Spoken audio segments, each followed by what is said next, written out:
Sorry, শেষ আলোচক আমাদের উমাশঙ্কর দাদা। আমি দাদাকে অনুরোধ করব আজকের আলোচনার বিষয়বস্তুর উপরে আলোচনা করার জন্য, এবং আহ, পরবর্তীতে আমরা শম্পা নেটের বাইরে। মামুনের মাধ্যমে জয় রাধে কীর্তন শুনবো। জয় গুরু। জয় গুরু।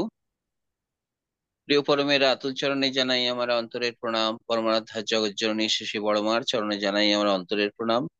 পরম পূজ্যপাদ শ্রী শ্রী বরদা চরণে জানাই আমার অন্তরের প্রণাম। পরম পূজ্যপাদ শ্রী শ্রী আচার্যদেবের চরণে জানাই আমার অন্তরের প্রণাম। আজকে সান্ধ্য সৎসঙ্গে উপস্থিত আমার শ্রদ্ধেয় ইষ্টপ্রাণ দাদা ভাইরা, কল্যাণময়ী মা বোনেরা, প্রত্যেককে জানাই আমার অন্তরের আনন্দিত জয়গুরু। আজকের আলোচ্য বিষয় শ্রী শ্রী ঠাকুরের শ্রীমুখ নিঃসৃত কথা, যা আমাদের জীবনের পাথেয়, পথের কড়ি, সত্যানুসরণের সেই সত্য বাক্য। কারো দুঃখের কারণ হয়েও না, কেহ তোমার দুঃখের কারণ হবে না।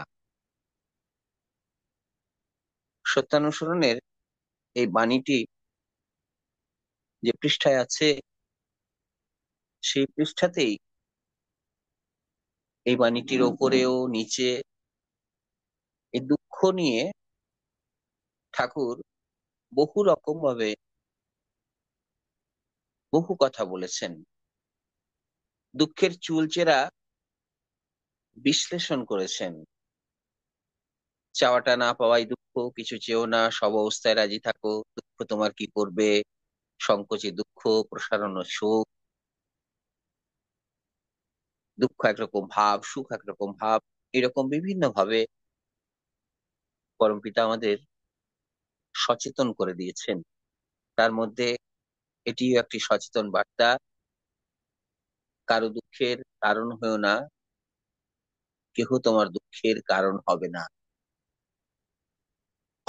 অর্থাৎ আমার বোধের মধ্যে যেটুকু আসে আমি চেষ্টা করছি বলার, ঠাকুর আমাদের এই মানব জীবনে দুঃখের যে দুটো রাস্তা, একটা হচ্ছে আসার রাস্তা, একটা হচ্ছে যাওয়ার রাস্তা, বেরিয়ে যাওয়ার রাস্তা। সেই দুটো রাস্তায় কিন্তু ঠাকুর দেখিয়ে দিলেন যে কিভাবে দুঃখ আমাদের জীবনে আসতে পারে আর কিভাবে এটি বেরিয়ে যেতে পারে, বা আসার পথটাকে আটকানো যেতে পারে। তাহলে দুঃখ কখন আসছে? না, দুঃখটা কিন্তু আমি নিয়ে আসছি। কি করে? অন্যকে দুঃখ দিয়ে। অন্যকে দুঃখ যখন দিলাম, তখন আমি যে সেই দুঃখটা পাবো, তার জন্য কিন্তু আমি নিজেই সেই রাস্তাটা তৈরি করে রাখলাম, যে দুঃখ তুমি এসো। ঠাকুরের বিভিন্ন জীবনী গ্রন্থে আমরা পড়েছি যে ঠাকুর ছোটবেলায় একটা ইংরেজি কথা তার জীবনের মোড়টাকে পাল্টে দিয়েছিল। সে ইংরেজি কথার বঙ্গানুবাদ করলে এরকম দাঁড়ায় যে অপরের প্রতি তুমি যেমন ব্যবহার করবে, অপরের প্রতি তুমি যে ব্যবহার আশা করবে, তুমিও তার প্রতি তেমনই ব্যবহার করবে। অর্থাৎ অন্যের প্রতি আমি আশা করছি যে একটা মানুষ আমার প্রতি ভালো ব্যবহার করুক, একটা মানুষ আমাকে সম্মান জানাক, শ্রদ্ধা জানাক, ভালোবাসুক। এগুলো আমি আশা করছি, প্রত্যাশা করছি। কিন্তু আমি কিন্তু করার বেলায় সেটা করছি না। আমি যেটা আশা করছি সেটা আমি করছি না। এখানেও কিন্তু তাই। অর্থাৎ আমি যদি কাউকে দুঃখ না দিই, তাহলে দুঃখ কিন্তু পেতে হবে না।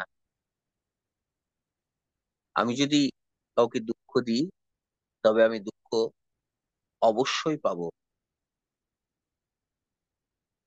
ঠাকুরের কাছে এসে, ঠাকুরের সৎসঙ্গে দীক্ষা নিয়ে এটা কিন্তু পরিষ্কার ভাবে আমরা তাকে একটু ভালোবাসলে আমরা কিন্তু এটা পরিষ্কার ভাবে বুঝতে পারি যে আমাদের জীবনে সুখ আর দুঃখ দুটি অবস্থাই কিন্তু কর্মের দ্বারা অর্জিত ফল। তাকে অর্জন করতে হয়। তাকে সেটি কেউ মাগনা আসে না, অর্থাৎ এমনি এমনি আসে না। কাউকে দুঃখ না দিলে দুঃখ পাবো না, অর্থাৎ দুঃখ প্রদান করাই হচ্ছে দুঃখের দুঃখকে আহ্বান করা।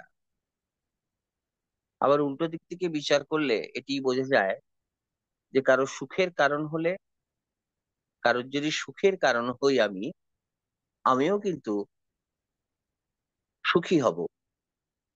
এটা পুরোপুরি লেনদেনের ব্যাপার, ক্রিয়া প্রতিক্রিয়ার হয়ে ফিরে আসে। এই যে আমার শ্রদ্ধা কেয়াদি বললেন যে প্রত্যেক ক্রিয়ারই সমান এবং বিপরীত প্রতিক্রিয়া আছে, নিউটনের থার্ড ল আমরা যেটা পড়েছি। ব্যাপারটা বড় মজার ব্যাপার। যা দিচ্ছি তাই কিন্তু ফেরত পাচ্ছি। অন্যকে যে দুঃখটা দিচ্ছি সেই দুঃখটাই আমার কাছে ফিরে আসছে। অপর অপরকে যদি আমি সুখ দিই, আনন্দ দিই, সেটাই কিন্তু আমার কাছে সহজলভ্য হয়ে আসবে। এখন ব্যাপারটা হয়েছে কি, আমরা মানুষ তো, আমরা অনেক কিছু নিজেদের পাণ্ডিত্য দিয়ে, বিচার বুদ্ধি দিয়ে আমরা বিচার করে ফেলি, বুদ্ধি দিয়ে বিচার করে ফেলি। পরম পিতাই একমাত্র জানেন যে কি করলে আমরা সুখ পাবো, কি করলে আমরা দুঃখ পাবো। তার জন্য তিনিই বলে গেছেন যে পরম পিতার কাছে সরাসরি সুখ প্রার্থনা করতে নেই। তার কাছে কি প্রার্থনা করব তাও তিনি বলে গেছেন যে প্রভু, আমার নিজেরই জানা নেই কিসে আমার মঙ্গল হবে, কিসে আমার অমঙ্গল হবে, শুধু তোমার ইচ্ছাই মঙ্গল প্রসূ, তোমার ইচ্ছাই পূর্ণ করো। এই বিশ্বাসে কিন্তু আমাদের অনড় থাকতে হবে। আর প্রভুর ইচ্ছায় আমরা যদি চলি, তাহলে অমঙ্গল বা দুঃখ, কষ্ট আমাদের স্পর্শ করতে পারবে না। কারণ তিনি আমাদের মঙ্গলের জন্যই সর্বদা তিনি সচেষ্ট আছেন। কাজেই আমরা খুব বিশ্লেষণ শুনলাম, সবাই প্রাণিত হয়েছি। প্রিয় পরমের আতুল চরণে প্রার্থনা জানাই, সবাই সুখে থাকুন, দুঃখ যেন আপনাদের স্পর্শ না করে। পরম পিতার আশীর্বাদে সবাই মঙ্গলের জীবনের অধিকারী হয়ে উঠুন। জয় গুরু।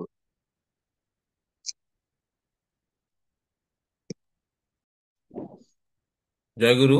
পলাশদা, পলাশদা, আগে জয়গুরু। এখন কি